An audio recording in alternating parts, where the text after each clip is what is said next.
అదే RTV app వార్తల్ని క్షణాల్లో చదివే అవకాశం ఉంటుంది. ఒక న్యూస్ పేపర్, ఒక టెలివిజన్ ఛానల్ మీ చేతుల్లో ఎప్పుడూ ఉంటాయి. మక్తల్ పట్టణంలో ఉన్న ప్రతి ప్రైవేట్ పాఠశాల మరియు ప్రభుత్వ పాఠశాలను బంద్ పిలుపునిచ్చడం జరిగింది.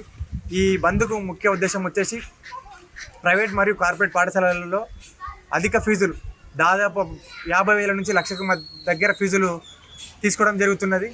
ఈ ఫీజులనే ఆలోచనతో తల్లిదండ్రుల యొక్క వాళ్ళ రక్తాన్ని తాగుతూ కార్పొరేట్ వ్యవస్థలలో మనం చూస్తూ ఉన్నాం.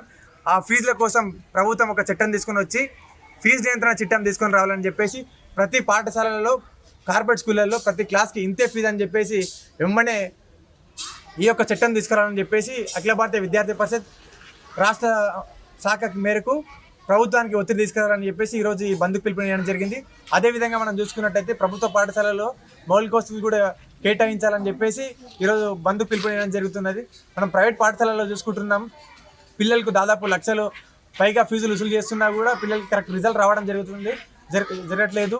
అక్కడ పాఠశాలలో వాళ్ళ విద్యార్థులకు ఎంతో ఒత్తిడి చేస్తూ వాళ్లకు చదువు అని చెప్పేసి వాళ్ళని బాగా ఇబ్బంది పెట్టడంతో విద్యార్థుల యొక్క సమస్య పైన వాళ్ళు తీసుకొని చెప్పేసి ఎన్నో స్కూళ్ళలో మనం చూస్తూ ఉన్నాం. సూసైడ్లు చేసుకుంటున్నారు, చాలామంది విద్యార్థులు తమ ప్రాణాలు తీసుకుంటున్నారు.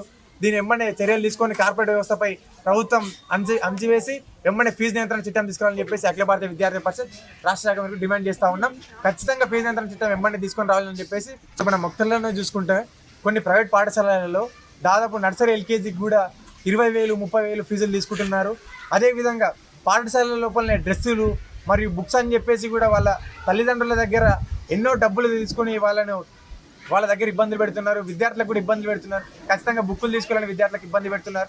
మనం 10th పూర్తయిన తర్వాత కానీ ఇంకేస్ టీసీల కోసం కూడా వేరే స్కూల్లో అడ్మిషన్కి వెళ్ళడానికి పోతే టీసీ కోసం కూడా చాలా దోపిడీలు చేస్తూ ఉన్నారు. ఇన్ని వేలు ఫీజు కట్టండి, ఫీజు కడితేనే టీసీ ఇస్తామని చెప్పేసి విద్యార్థి జీవితం దగ్గర ఆటలు ఆడుతున్న ఘటనలు మనం మక్తల్ పట్టణంలో చూసుకుంటున్నాం. ఇలాంటి విషయాలు ఏవైనా ఉన్నా కూడా ఖచ్చితంగా అఖిల భారతీయ విద్యార్థి పరిషత్కి వస్తే ఖచ్చితంగా మనం విద్యార్థి పక్షాన ఉండి వాళ్ళ కోసం పోరాడదామని చెప్పేసి ఏ స్కూల్లో అయినా కానీ బుక్స్ కానీ ఏవైనా ఇతర స్టేషనరీలు అమ్మినా కూడా అఖిల భారతీయ విద్యార్థి పరిషత్ వాళ్ళపైన ఖచ్చితంగా చర్యలు తీసుకొని ధర్నాలు, రాస్తారోకలు ఖచ్చితంగా నిర్వహిస్తామని చెప్పి ఈరోజు అఖిల భారతీయ విద్యార్థి పరిషత్ తెలియజేస్తాం. మరిన్ని వీడియోస్ కోసం ఛానల్ ని సబ్స్క్రైబ్ చేయండి, లేటెస్ట్ అప్డేట్స్ కోసం వాట్సాప్ ఛానల్ ని ఫాలో చేయండి అండ్ లింక్ డిస్క్రిప్షన్ లో ఉంది.